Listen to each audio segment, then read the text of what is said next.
예수님 이름 받들어 기도하였습니다. 아멘.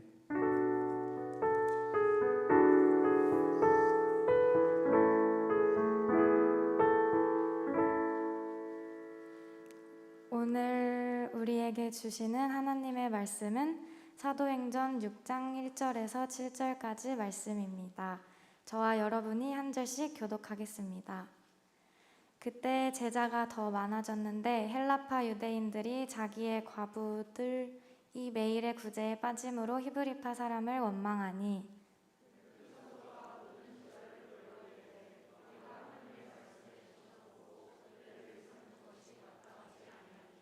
형제들아, 너희 가운데서 성령과 지혜가 충만하여 칭찬받는 사람 7을 택하라. 우리가 이 일을 그들에게 맡기고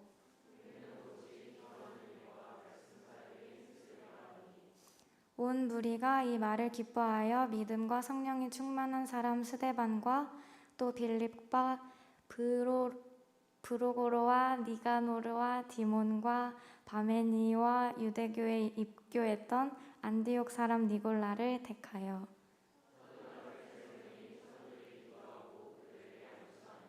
함께 읽겠습니다. 하나님의 말씀이 점점 왕성하여 예루살렘에 있는 제자의 수가 더 심히 많아지고 허다한 제사장의 무리도 이 도에 복종하니라. 아멘.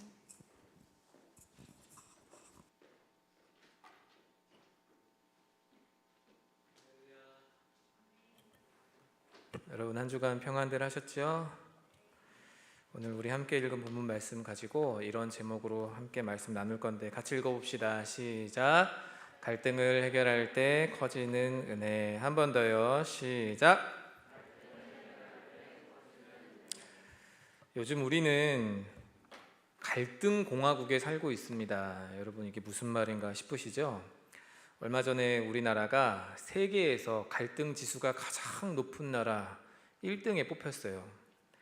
영국에 있는 킹스 칼리지에서 여론조사기관인 입소스에 의뢰해서 발간한 보고서가 있는데 여기에 따르면 28개국 2만 3천 명을 상대로 조사를 했답니다. 총 12개의 갈등 항목을 쫙 놓고 당신은 당신의 나라가 이 갈등의 문제에서 얼마만큼 심각하다고 생각합니까? 라고 조사를 했더니 전체 12개 가운데 7개에서 한국 국민들은 우리의 갈등이 최고조에 도달해 있다라고 대답을 했다고 그래요. 특별히 우리나라 국민의 91%는 빈부의 격차가 너무 심하다라고 생각을 하고 있으며 이 91%의 수치는 칠레하고 동등이라고 합니다. 게다가 성별, 나이, 교육 수준 등의 갈등 상황은 세계에서 스스로 이 28개국이 생각하는 수치의 2배가 넘는다고 해요. 우리나라 사람들은 성별 간의 갈등이 너무 심하다, 세대 간의 나이의 갈등이 너무 심하다, 교육 수준의 갈등이 너무 심하다, 세계 평균이 생각하는 그 2배에 넘는 숫자가 갈등이 심각하다라고 생각을 하고 있는 거죠. 그러니까 우리는 스스로 매우 큰 갈등 상황 속에 놓여 있다고 생각을 하고 이것은 특정한 세대, 특정한 성별, 특정 지역을 초월해서 대한민국 전체가 이런 갈등의 상황 속에 놓여 있다고 인식하고 그것을 느끼고 있다라는 거죠. 예전에는 사실은 지역 갈등 정도밖에 없었던 것으로 기억을 하는데 어느 출신이냐, 어디서 났느냐 이것 가지고 갈등이 있었는데 이제는 세대 간의 갈등이 있었고 그 뒤로는 젠더의 갈등이 있고 이제는 비정규직과 정규직 사이에 갈등이 있고 또 그 세대 안에서도 세분화되어져서 갈등이 생겨나고 엄청나게 많은 갈등의 요소들이 너무 많다. 그래서 우리는 갈등 공화국 속에 살고 있다. 이것입니다. 여러분 실제 뉴스를 보면 어떻죠? 최근에는 참 뉴스를 보기가 어려울 정도로 우리 마음을 힘들게 하는 일들이 있었죠. 이태원에서 비극적인 참사가 있었고 이것을 놓고 우리가 추모하고 마음의 위로를 받고 또 그들에게 위로의 손을 건네기도 전에 벌써 정치권에서는 무슨 이야기들부터 하고 있습니까? 전 정권 탓이다, 누구 탓이다, 누구를 경호하느라고 경찰 병력을 얼마를 빼서 이런 것이다, 별별 이야기들이 계속 나오면서 뉴스를 보고 싶지가 않아요. 또 누군가 마녀 희생 시키려고 뭐 토끼 머리띠를 하고 있는 친구가 뭐 밀었네 어쩌네 했다. 근데 그 사람이 자기는 몇 시에 집에 갔다고 하는 그 지하철 교통 카드 찍힌 내역을 보여주면서 아니다, 나 아니다. 그러니까 또 누구를 향해서 비난의 화살을 돌릴지를 다들 찾고 있어요. 정치적 유불리를 따지면서 남탓만 시전하는 이 정치인들 볼 때 여러분 암담함을 느낍니다. 왜 도대체 우리 이 꽃다운 청년들이 밀폐된 공간도 아니고 그렇게 뻥 뚫려 있는 공간에서 왜 그렇게 비극적으로 삶을 마감해야 하는가? 할로윈 축제가 문제다. 뭐 이런 사람들도 있어요. 할로윈이든 뭐 할로윈 할아버지든 참 너무 마음이 아픕니다. 이렇게 상식적이지 않은 행동들을 하는 정치인들을 볼 때 여러분 어떻게 해야 됩니까? 꾸짖어야 될 것 아니에요. 유권자들이 갑인데 우리가 꾸짖어야죠. 왜 그런 소리를 하느냐라고 꾸짖어야 되는데 종교인들조차 국민들 모두가 정치적인 지향과 이념적 지향에 따라서 내가 지지하는 정당과 내가 지지하는 파에서 하는 말이 무조건 옳다고 하고 상대방을 깎아내리고 상대방을 악마화시키는 이 편은 무조건 맞고 저 편은 무조건 틀리다고 하는 이런 편협한 사고들이 우리를 계속해서 갈등의 상황으로 몰고 가고 있다. 저는 그렇게 생각이 들어요. 도대체 이 작은 땅덩어리 안에서 왜 이렇게 이념으로 편을 가르고 왜 세대 간의 갈등이 일어나야 되며 왜 남녀 간에 이런 이루다 말할 수 없는 갈등들로 서로 불편해져야 합니까? 왜 이렇게 서로 적대시해야 하나요? 우리는 영영 이 사회의 갈등과 시대의 아픔 해결할 수 없는 것일까요? 우리는 계속해서 갈등 공화국으로 살아가야 됩니까? 저는 오늘 본문 말씀에 우리가 나아가야 되는 길이 있고 또 우리를 향한 세상을 향한 하나님의 뜻이 있다고 믿습니다. 예루살렘 교회에 처음으로 갈등 상황이 빚어지게 되었어요. 이 갈등은 외부로부터 온 갈등이 아니라 내부에서부터 생겨난 갈등입니다. 여러분, 외부의 갈등은 사실 크게 문제되지 않아요. 외부로부터 오는 갈등은 내부를 결속시키기 때문에 그렇죠. 근데 내부에서 생겨난 갈등은 여러분 어떻게 되죠? 서로를 죽고 죽입니다. 더 무서운 거예요, 내부의 갈등이. 근데 이 갈등의 상황이 되었을 때 주의 몸된 교회는, 교회 공동체는, 초대교회는 이 문제를 도대체 어떻게 해결했으며 여기서 우리는 무슨 교훈을 얻어야 하고 무슨 답을 통해 우리 안의 갈등을 뛰어넘어 이 세상의 갈등을 치유하는 공동체로, 주의 몸된 교회로 세상을 온전하게 하는 주의 몸으로 기능할 수 있을까? 이것을 한번 알아보고 답을 얻게 되는 귀한 시간 되기를 간절히 바랍니다. 자, 첫 번째, 우리가 이 갈등의 상황에서 갈등을 해결하기 위해서 기억해야 하는 것은 이것입니다. 따라해 봅시다. 인정하라.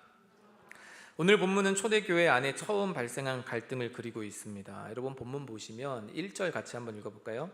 1절, 자, 함께 읽겠습니다. 시작. 그때에 제자가 더 많아졌는데 헬라파 유대인들이 자기의 과부들이 매일의 구제에 빠짐으로 히브리파 사람을 원망하니.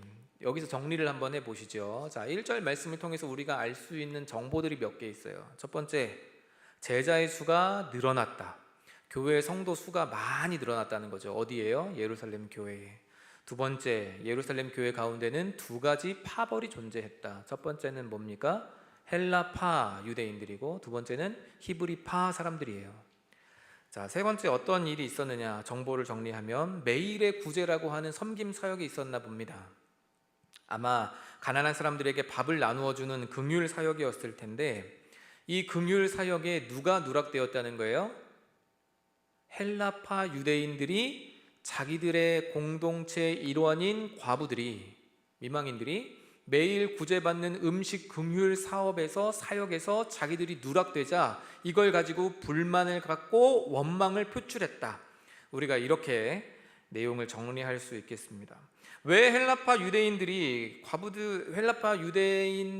과부들이 매일 받는 음식 구제 사업에서 누락되었을지, 왜 못 받게 되었는지 정확히는 알 수 없어요. 뭐 사람이 많아진 탓일 수도 있을 것이고, 아니면 헬라파와 히브리파 사이에 뭔가 보이지 않는 경쟁 관계나 아니면 갈등 상황들이 있었을 것이라고도 유추가 됩니다. 그러나 정확하게 왜 그런지는 알 수 없어요. 그럼 히브리파 사람들은 뭐고 헬라파 유대인은 뭐냐, 이런 질문이 또 나올 수 있겠죠. 히브리파 사람들은 아람어를 주로 사용하는, 예수님도 아람어를 쓰셨거든요. 아람어를 주로 사용하던 유대인들이고, 헬라파 유대인들은 어떤 사람들이냐면 이 전 세계 각지에 흩어져 살고 있던 디아스포라 유대인들입니다. 이 사람들이 흩어져서 살다가 예루살렘에 와서 여기서 이제 거주하고 정착하기 시작하는 거예요. 그러니 전 세계에 흩어져서 살았으니, 거기서 나고 자랐으니 거기 말이 더 익숙한 사람들이겠죠. 헬라어가 더 익숙한 사람들일 거예요. 이 사람들이 문화도 외국의 문화가 훨씬 더 익숙했을 것입니다. 유대인들의 사고방식과 그들의 종교를 같이 존중하고 따르고는 있지만, 그들이 나고 자란 곳 로마, 헬라 이쪽 문화가 훨씬 더 익숙한 사람들이었을 거예요. 그러니까 언어도 서툴고 문화도 다른데 유대교라고 하는 공통 분모 하나로 한 공동체가 되고 예수님을 믿는다는 그 하나로 한 교회가 되어 있으니, 이들 사이에 무언가 보이지 않는 갈등과 그리고 문제가 발생되는 것은 불을 보듯 뻔한 예견된 일이었다라고 말할 수 있을 겁니다. 주 안에서 사랑하는 여러분, 저는 여기서 한 가지를 여러분과 짚고 넘어가기를 원해요. 교회니까 문제가 있을 수 없다, 내지는 교회는 문제가 있어서는 안 된다, 이렇게 생각하는 성도들이 간혹 있습니다. 그들의 교회에 대한 순수한 열정과 큰 사랑은 의심할 필요가 없죠. 하지만 교회를 필요 이상으로 너무 신성시 여기는 것은 합리적이지도 않고 성경적이지도 않습니다. 교회가 여러분 무엇이죠? 하나님의 은혜로 세상에서 부르심 받은 사람들이고, 또 동시에 세상으로 보내심 받은 사람들이 바로 교회예요. 교회는 우리예요. 우리. 부족한 가운데, 죄 가운데 부르심을 받은 우리, 하나님의 자녀로 부르심을 받은 우리가 바로 교회입니다. 그런데 우리가 모여있는 공동체 가운데 아무런 문제가 없다? 아무런 불편사항이 없다? 아무 갈등도 나타나지 않는다? 여러분, 오히려 그게 이상한 거겠죠. 그럴 수 없습니다. 그 교회의 구성원들은 이 땅에서 온전한 거룩을 이루기 위해 부르심을 받았지만, 그 과정 가운데는 여러 많은 충돌과 좌절과 부딪힘과 생채기를 주고받고 해요. 그렇기에 교회는 문제가 있을 수 없으며 어려움과 불편함이 있을 수 없다라고 말하는, 교회는 거룩하고 존귀하고 교회 가운데는 아무런 세상적 지탄을 받을 만한 일이 있어서는 안 된다라고 생각하는 것은 여러분 어찌 보면 신화에 가까운 거예요. 예수님으로부터 직접 교육을 받은, 예수님에게 친히 사사받은 그 사도들이 세운 교회 공동체 가운데도 이런 문제들이 있었어요. 아유, 목사님, 예루살렘 교회가 초창기니까 그들에게만 그 정도의 문제가 있었던 것 아니에요? 여러분, 그렇지 않습니다. 모든 서신서는 전부 다 무엇을 전제로 출발하냐면 그 교회의 문제를 전제로 출발해요. 고린도 전서 여러분 한번 보실래요? 문제가 끝이 없어요. 여기는 문제 백화점이에요. 나는 베드로파, 나는 바울파, 나는 아볼로파, 나는 예수파. 우리로 치면 나는 현버월 목사님파, 나는 정세준 목사님파, 나는 조성민 목사님파, 나는 예수님파. 이거예요, 이거. 그 딱 구역별로 나눠가지고 예배드리고. 그럼 제가 설교할 때는 어떻게 하겠어요? 여기가 바울파다, 할렐루야, 사랑하는 여러분, 패싱 사랑합니다, 뭐 이렇게 하겠지. 이게 교회입니까? 그렇게 되어 있었어요. 심지어 그 안에 음행의 문제가 있었습니다. 우상에게 드려진 음식을 먹는 문제도 있었습니다. 별별 문제들이 다 있었어요. 빌립보 교회는 아니잖아요, 목사님. 빌립보 교회는 기뻐하라고 이야기하고 사도 바울이 계속 기쁨에 대해서 얘기하는데, 여러분, 빌립보 교회에는 2명의 여성 사역자가 서로 다투고 있었어요. 경쟁적으로 복음을 전하고 그 경쟁으로 말미암아 파당이 나뉘어져 있는 교회였어요. 유오디아와 순두개를 권하노니 너희가 같은 마음으로 한 뜻을 품어라. 골로새 교회는 아니지 않나요? 골로새 교회는 세상 초등 학문 철학에 빠져 있고 헛된 천사 숭배에 빠져 있는 사람들에 대하여, 데살로니가 교회는 아니잖아요. 데살로니가 교회는 3주밖에 사도 바울에게 배우지 않았기 때문에 믿음의 기초가 너무 약한 교회였어요. 그들은 믿다가 죽은 사람들에 대하여서 이 사람들은 어떻게 되는 건가요? 라고 하는 신학적인 질문을 가지고 있었고, 그 가운데는 이제 우리는 구원받은 하나님의 백성이니까 아무것도 안 해도 된다라고 생각하는 방임주의자들이 판치고 있었어요. 계속해 볼까요, 여러분? 모든 교회마다 다 문제가 있었어요. 주 안에서 사랑하는 여러분, 교회는 문제가 있어서는 안 된다, 이런 잘못된 생각에서 벗어나길 바랍니다. 우리는 다 연약한 존재들이에요. 우리는 다 부족한 사람들입니다. 그렇기에 우리에게는 문제가 있을 수 있어요. 그러므로 교회가 이러이러한 문제가 있기 때문에 나는 실망했다 혹은 나는 실족했다 말씀하지 마세요. 이런저런 문제가 있으니까 나는 떠나겠다, 교회가 어떻게 이럴 수 있느냐, 나는 교회를 더 이상 다니지 않겠다, 교회에서 예배드리지 않겠다, 교회가 과연 이러한데 그 가운데 하나님이 있다고 말할 수 있느냐, 여러분 그렇게 말씀하지 마십시오. 문제와 갈등은 하나님께서 허용하시는 거예요. 톨킨이 반지의 제왕에서 간달프와 호빗들과 아라곤과 수많은 용사들을 그렸지만 또 동시에 누구를 그렸죠? 사루만을 그렸습니다. 톨킨이 사루만을 그려놓고 그런 이야기를 만들었다고 우리가 톨킨을 향해 나쁜 사람이라고 말할 수 있어요? 톨킨이 나쁜 사람인가요, 여러분? 하나님은 주권자이시고 하나님은 역사를 그려나가시는 분이에요. 그 가운데 때로는 악인을, 그리고 그 가운데 때로는 문제를 사용하세요. 자신의 온전한 뜻을 이루기 위하여. 그런데 우리는 지금 여기에 발 딛고 살아가니까 다 알 수가 없는 거죠. 다 헤아릴 수가 없어요. 모든 것을 파악할 수 없고요. 만약에 우리가 하나님의 뜻과 하나님의 모든 계획을 다 파악해서 알 수 있다면 그건 하나님이 아니거나 우리가 하나님일 거예요. 여러분, 제가 지금 이 자리에 서서 이렇게 말하는 내용들, 설교하는 주제와 목적의식, 모든 것을 여러분 다 파악해서 알 수 있습니까? 또 반대로 저와 만나는 여러분들이 여차저차한 많은 이야기들, 삶의 여러 가지 많은 어려움들, 인생의 계획들, 여러분 마음속에 담고 있는 이야기들을 저한테 전달할 때에 제가 그 모든 것을 온전하게 다 파악해서 여러분을 안다고 말할 수 있을까요? 아니요, 그럴 수 없어요. 그렇게 여러분, 우리에게 필요한 것은 믿음입니다. 이해가 아닌 믿음이에요. 전능하신 하나님에 대한 믿음, 그럼에도 불구하고 선한 길로 우리를 이끄실 것에 대한 믿음, 이런 불행한 사고와 참사 앞에서 하나님이 그럼에도 불구하고 역사를 자신의 선한 뜻대로 그 길로 이끌어 가실 것이라는 믿음, 그게 우리에게 필요한 것이죠. 주 안에서 사랑하는 여러분, 문제와 갈등은 하나님께서 잠시 허용하신 것임을 잊지 마시기 바랍니다. 갈등의 문제가 불거졌을 때 그럼 사도들과 교회가 선택한 방식이 무엇일까? 저는 말씀을 통해 다시 한번 보기를 원해요. 사도들은요, 이런 문제가 발생됐을 때 첫 번째로 밀실에서 이 문제를 다루지 않았어요. 몇몇 책임 있는 사람들끼리만 모여서 이 문제를 어떻게 해결할까, 앞으로도 우리가 이것을 어떻게 고민하면 좋을까에 대해서 이야기 나누지 않았어요. 사실 1절에서 등장한 매일의 구제라고 하는 단어, 이 헬라어 단어가 사도행전 1장 17절 25절에 똑같은 단어가 쓰이는데, 이때 쓰이는 단어들은 어떻게 번역이 됐냐면 사도의 직무, 사도의 사역으로 번역이 됐어요. 그러니까 매일의 구제라고 하는 것은 사도들하고는 별개로, 사도들하고는 상관없는 일이 아니라 그 매일의 구제는 사도들이 시행해야 하고 사도들이 담당해야 하는 몇 가지 사역과 직무 가운데 하나였다고요. 그럼 자기들의 책임을, 자기들의 사역과 직무를 다하지 못해서 발생된 문제니까 우리들끼리 모여서 그럼 이 문제를 해결해 보자라고 하지 않고, 사도들은 이것을 해결하기 위한 방식으로 어떤 것을 선택했느냐, 바로 2절 말씀에 나와 있습니다. 우리 같이 2절 말씀 읽어볼까요?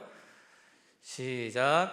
12사도가 모든 제자를 불러 이르되 우리가 하나님의 말씀을 제쳐놓고 접대를 일삼는 것이 마땅하지 아니하니. 이 말씀을 제가 세번역 성경으로 보니까 이렇게 번역이 되어 있어요.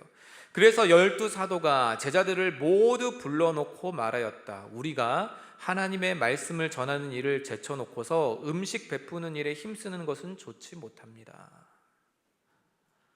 그들은 그들을 모두 모았습니다. 사도들은 모든 성도들을, 모든 제자들을 다 한자리에 불러 모았어요. 그 말은 모두에게 우리 공동체 가운데 문제가 있음을 인정하고 직시하도록 한 것이죠. 저는 이것이야말로 갈등을 해결하는 가장 좋은 출발점이라고 생각을 합니다. 갈등을 겪고 있는 사람들은 제마다 자기 진영 안에서 자기 편에 둘러싸인 상태에서 내 목소리만 내기를 원하고 우리들의 이야기만 반영되기를 원해요. 공론의 장으로 나오질 않습니다. 모두가 듣는 자리에서 자기가 생각하는 문제의식과 해결 방식에 대하여서 나누려고 하지 않습니다. 여러분, 세상은 그렇게 흘러가요. 그래서 문제를 이 편 안에서만 이야기하고 문제를 이쪽 진영 안에서만 이야기하여 끝없는 평행선을 달리게 만드는 것이지요. 대한민국에 왜 이런 참사가 그치질 않습니까? 대한민국에 왜 이런 문제가 그치질 않습니까? 이쪽 진영이 정권을 잡았을 때는 저쪽 진영에서 참사 날 때마다 공격하고, 이쪽 진영이 또 정권 잡으면 저쪽 진영에서는 참사가 날 때마다 또 공격을 하고, 도대체 무엇을 역사를 통해서 배우는지 모르겠어요. 뭐 하는 거예요, 도대체 뭐 하는 거예요? 목사님 가서 해보세요. 전 잘할 것 같아요. 저를 용화대로 보내주세요, 여러분. 어휴, 아마 저도 똑같겠죠. 모든 대통령들은 취임 선서할 때 똑같이 말합니다. 뭐라고 이야기하죠? 국민을 위한 대통령, 통합의 정치를 하겠습니다. 한 명도 그런 사람 없어요. 한 명도. 제가 여러분에게 정치 혐오를 지금 불러일으키고 양비론을 이야기하려고 하는 게 아니에요. 우리가 믿고 따라야 하고 소망을 품어야 되는 것은 여러분이 생각하는 정치적 슈퍼스타들이 아니에요. 예수 그리스도이십니다. 예수 그리스도이십니다. 예수 그리스도이십니다. 아멘. 월간지 낮은 울타리를 창간하신 분이 계십니다. 문화사역자이시고 선교사님이신데 성함은 신상원 목사님, 신상원 선교사님이에요. 이분이 직면이라는 시리즈 책 3권을 내셨는데 이 책에서 이렇게 말씀을 하세요. 회복하고 싶다면 직면하라. 해결하고 싶다면 직면하라. 회피하지 말고 움츠려들지 말고 숨지 말고 탓하지 말고 직면하라. 여러분, 회피는 답이 아닙니다. 감춰놓고 숨겨놓으면 결코 해결되지 않습니다. 나와 같은 편인 사람들 틈바구니에 숨어서 남 탓 시전하고 있으면 그 문제는 결코 극복될 수 없습니다. 어떻게 해야 되죠? 공론의 장으로 나와야 돼요. 모두의 자리로 나와야 돼요. 함께 그 문제에 대해서 이야기해보자 라고 하며 그 문제 앞에 서야 돼요. 그렇게 하지 않으면, 숨겨두면 상처는 해결되는 것이 아니라 오히려 곪고 썩고 고름이 퍼져 악취가 진동하게 돼요. 그러므로 사랑하는 여러분, 공동체 가운데서 문제를 겪고 있나요? 혹시 갈등 상황 가운데 놓여 있습니까? 여러분, 피하지 마세요. 가만히 교회 옮겨버리면 되지. 가만히 저 사람하고 관계 끊어버리면 되지. 저 사람 모르는 체 하면 되지. 나 저 사람하고 더 이상 상종 안 하면 되지. 손절치면 되지.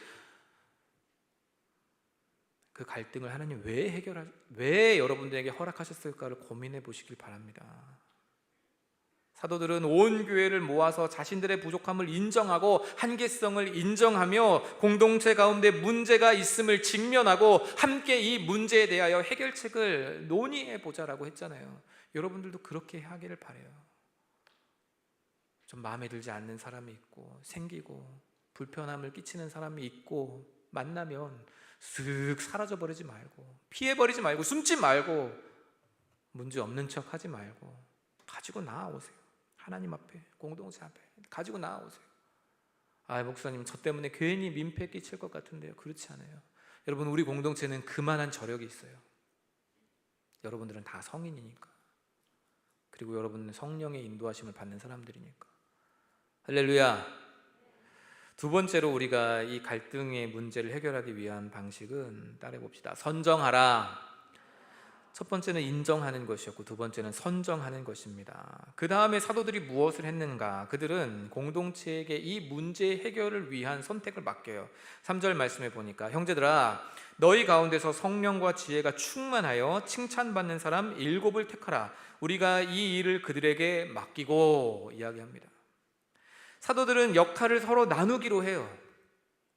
너희들 가운데에서 성령과 지혜가 충만하여 칭찬받는 사람 7을 세우면 이 구제의 모든 일을 우리가 그들에게 행정적인 절차를 다 맡기고 우리는 온전히 다른 역할에 더 집중하겠다.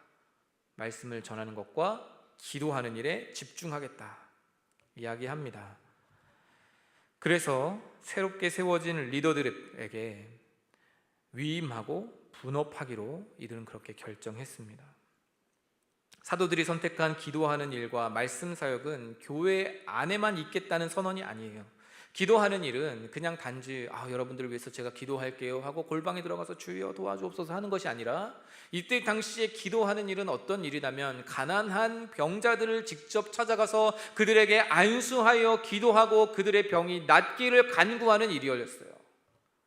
그러니 우리가 구제의 일은 다른 사람에게 맡겨주지만 교회 가운데 형편이 어렵고 교회 가운데 불편한 몸을 가지고 있으며 교회 가운데 더 적극적인 돌봄이 필요한 사람들에게 우리가 발걸음을 하겠다라는 사도들의 고백이고 그들의 사역의 방향성을 이야기하는 거예요. 그러니 불편하고 힘든 일들은 다 남들에게 맡기고 사도들은 그럼 편안한 자리에 있겠다는 뜻이냐? 그 말이 아니라는 겁니다. 말씀을 전하는 일은요, 사도행전 6장 1절에는 그때에 라고 말씀이 시작하고 있습니다. 이때는 어떤 때일까요? 사도들이 성전에서 복음을 전하다가 붙잡혀서 매질당하고 죽음의 위기를 당하고 위협을 당하고 있는 그 상황이에요. 이때의 말씀을 전파한다, 복음을 지속적으로 전파한다는 것은 그 전처럼 계속 성전에서 복음을 전하겠다는 뜻이고 목숨의 위협을 전혀 개의치 않고 생명 걸고 하나님의 말씀을 모든 사람들에게 가르치겠다는 뜻이에요. 그러니 불편하고 어려운 일은 남들 맡기고 편한 일들만 선택한 그것이 아닙니다. 좀 더 선택하고 집중한, 모두가 동역할 수 있게 역할을 분담했다라는 것이죠. 문제 해결을 위한 온 교회의 선택은 기능인을 선발하거나 경력 있는 사람들을 뽑는 게 아니었어요. 물론 여러분 사회에서는 그렇게 해야 되겠죠. 사람 좋은 게 무슨 소용이고 신앙 좋은 게 무슨 소용입니까? 일을 잘해야죠. 아무리 인성 좋아도 아무리 기도 잘해도 MD는 여러분 시장에서 바람을 일으킬 수 있는, 사람들에게 인기를 끌 수 있는, 이목을 끌 수 있는 그런 상품을 기획하고 또 그것을 개발하고 출시해야 될 것 아닙니까? 여러분 변호사가 사람 좋아가지고 1,000원만 계속 받으면서 변론하는데 하는 변호마다 전부 다 패소해요. 그럼 1,000원 받는 게 무슨 의미가 있습니까? 그래요, 안 그래요? 이겨야죠. 그러니 이런 기능인들을 선발할 때는 그 직종에 맞는, 특성에 맞는 능력을 갖춘 사람을 뽑는 게 당연해요. 그러나 교회 공동체는 다릅니다. 교회는 기능으로 굴러가지 않아요.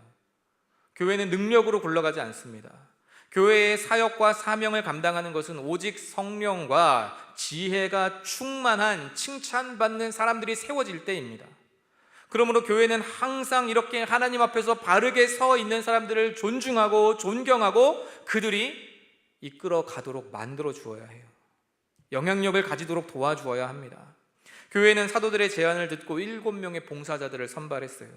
이 믿음과 성령이 충만한 7명의 사람들이 다 면면을 살펴보면 전부 다 구약 성경에 한 번도 나오지 않은 이름들이에요. 그 말은 무슨 말이죠? 이들은 헬라인들이라는 뜻이에요. 헬라파 사람들이 누락되고 헬라파 사람들이 제외되니까 오히려 헬라파 사람들을 선발해서 그들에게 그 일을 맡겨요. 공정하게 일을 처리해 달라고. 그래서 이들은 헬라어에 능통한 사람들이었으니까 누락됐던 사람들을 다시 다 불러서 소통을 자유롭게 하고 또 그들의 상처를 어루만져 줄 수 있었겠죠. 더 이상 똑같은 일이 발생되지 않도록 아마 역할을 했을 것입니다. 교회의 선택을 받은 이들에게 사도들이 기도하고 안수하지요. 이제 사도의 직무였던 구제를 이들이 이어받아 함께 동역하는 사람들이 된 것입니다. 위임하고 분업이 이루어져서 드디어 본격적인 조직으로서 이 규모가 갖춰지게 되었습니다. 여러분, 이게 교회 공동체 가운데서 매우 중요한 요소예요. 많은 공동체가 무엇을 못하느냐? 위임을 하지 못하고 분업을 제대로 하지 못해요. 그래서 또 다른 갈등들이 유발됩니다. 권한을 권력으로 착각해서 아무와도 나누려고 하지 않는 경우들이 많이 있어요. 자기 혼자 다 해요. 그리고 혼자 하면 사실 편해요.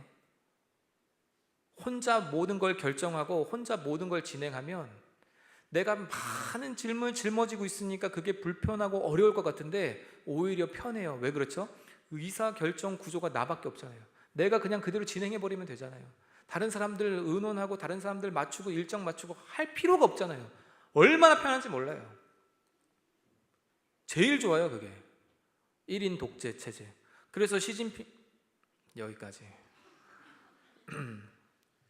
푸진타 여기까지. 주 안에서 사랑하는 여러분, 그런데 짐을 함께 나눠주고 분업하고 위임하고 같이 가려고 하면요 더디 가요.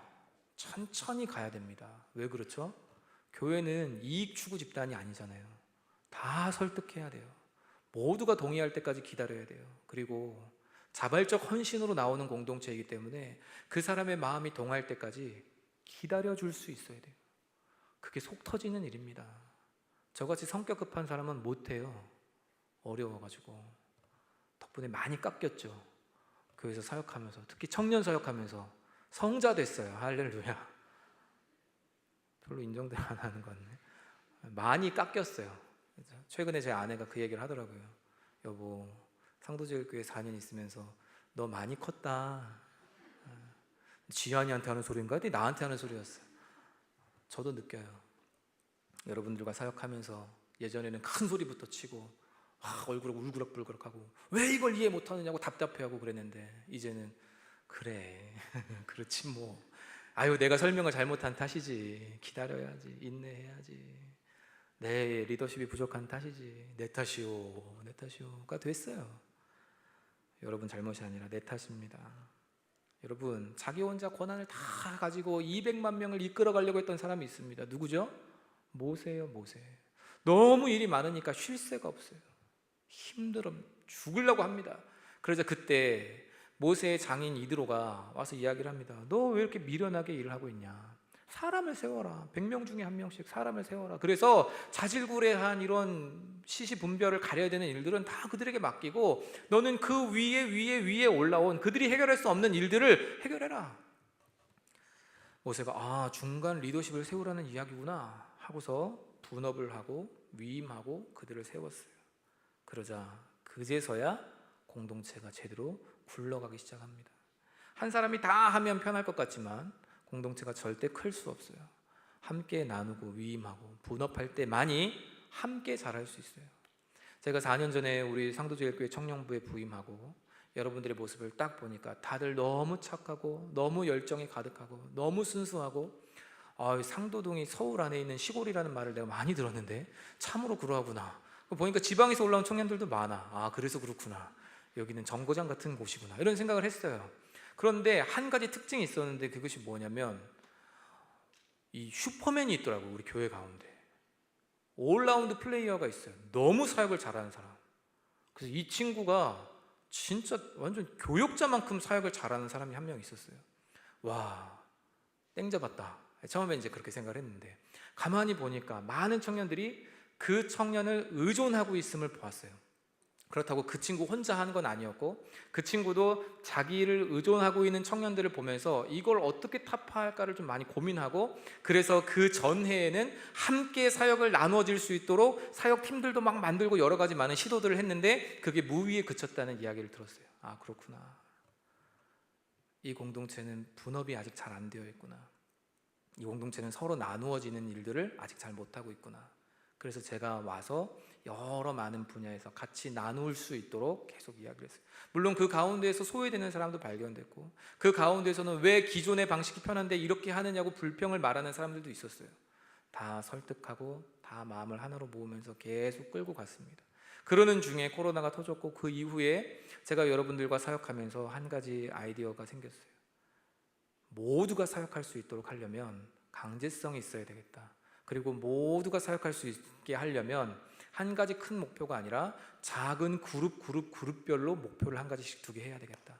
그래서 시작했던 사역이 뭐냐면 사역 팬 모임이에요. 팬별로 목표를 하나씩 두고 공통의 비전을 두고 그 안에서 함께 공동체와 세상을 향한 사역을 펼치도록 장을 열었죠. 제일 우려했던 것은 리더들만 이 사역을 하게 되는 일을 가장 우려했어요. 아니나 다를까 시간이 조금 지나니까 리더들만 너무 고생하는 것이 눈에 보여요. 그때마다 저는 모든 리더들에게 계속 이야기했습니다. 쉬운 것을 해라. 부담스럽고 어렵고 거추장스럽고 대단한 거 하지 말고 쉬운 것부터 하고 할 수 있는 것부터 해라. 간단한 일을 해라. 몇 주 전에 어느 한 청년 둘이 펄에 있는 친구들인데 쓱 들어오더니 목사님이 2부 예배 때 저희가 청년들 나눠주듯이 사탕하고 말씀하고 봉투에 담아서 전달해 드리려고 하는데 몇 개나 준비하면 되나요? 2부 예배 때 한 350명 오는데 했더니 화들짝 놀라요. 어떡하지? 몇 개나 마련했나요? 한 150개 정도 만들었대요. 청년들 나눠주려고 생각했다가 다른 팸이랑 이게 겹치니까 어떡하지 하다가 그걸 다른 이제 장년들에게로 눈을 돌린 거죠. 근데 이 덩치 규모가 너무 커. 어떡하나? 식당에 가서 나눠줘라.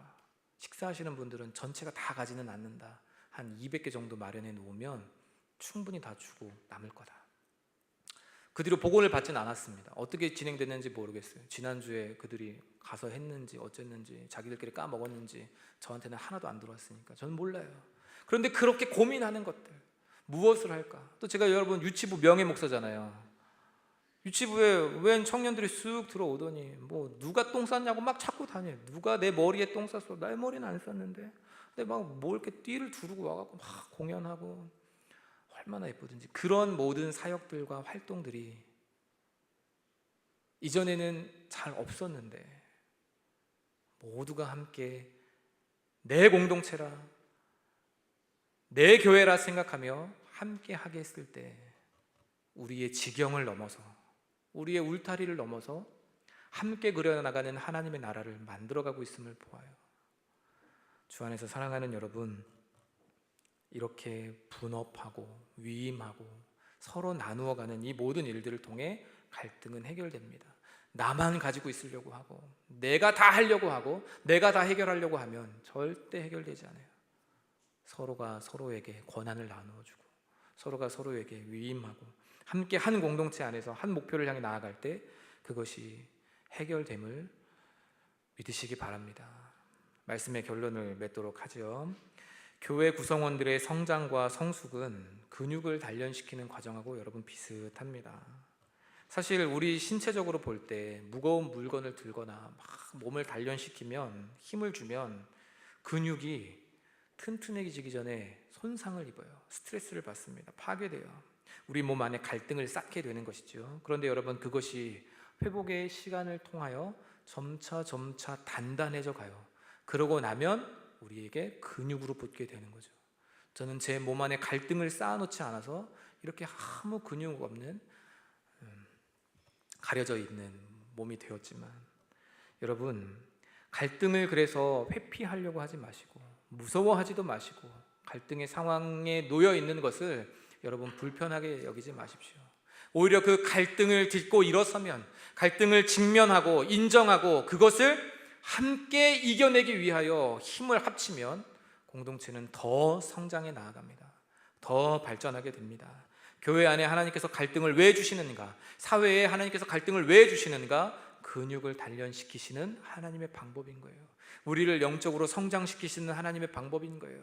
제가 고등학교 3학년 때 제 모 교회는 엄청난 갈등에 휩싸이게 되었습니다. 저는 회피했어요. 도망쳤어요. 모든 동기들을 다 뒤로 하고 세상에 정말 온전한 교회가 있을까? 세상에 진짜 믿을 만한 교회가 있을까? 세상에 정말 말씀대로 가르치는 말씀대로 살아가는 그런 교회가 있을까? 다 등지고 도망쳤어요. 방황의 시간이 시작됐고 저는 그것이 옳은 행위인 줄 알았지만 지금 놓고 생각해 보니 믿음을 다 잃어버리고 뿔뿔이 흩어진 우리 동기들을 바라볼 때 나 혼자 살자고 보트를 버리고 도망친 그런 사람이 되었구나라는 생각을 지울 수가 없어요. 우리 고등학교 3년 동안 저를 가르쳐 주셨던 목사님은 저에게 넌 나의 동역자다라는 말을 남기고 사임하고 나가셨는데 마치 예수님께서 베드로에게 남은 제자들을 너에게 맡긴다라고 말씀하시고 가셨는데 저는 도망쳤어요. 회피했어요. 갈등을 외면했어요. 나도 큰 상처를 받았다고 말하면서, 목사님과 당회원들이 어떻게 이럴 수 있느냐고 말하면서, 고작 그 정도도 서로 이해해주지 못하고 용납하지 못하는 게 무슨 교회냐고 말하면서, 맨날 서로 사랑하라고 말해놓고 왜 그렇게 싸우냐면서 저는 도망쳤어요. 우리 동기들 가운데 지금도 믿음을 지키고 있는 친구들이 1명, 2명밖에 없어요. 10몇 명이 넘었는데 저는 제 탓이라고 생각해요. 그래서 여러분들에게 이렇게 말씀드립니다. 갈등의 상황이 있다고 도망치지 마세요. 회피하지 마세요. 그 가운데 인정하세요. 내 스스로 해결할 수 없음을. 그리고 함께 나누세요. 우리 함께 해결해 가자고. 하나님께서 근육을 단련시키시는 것처럼 여러분을 영적으로 성장시키실 줄 믿습니다. 우리 공동체를 그렇게 성장시키실 줄 믿습니다. 우리 그런 믿음 가지고 함께 아까 우리 찬양팀과 함께 불렀던 찬양, 주여 우린 연약합니다, 이 찬양 함께 부르시고 기도하고 다음 순서로 넘어가도록 하겠습니다.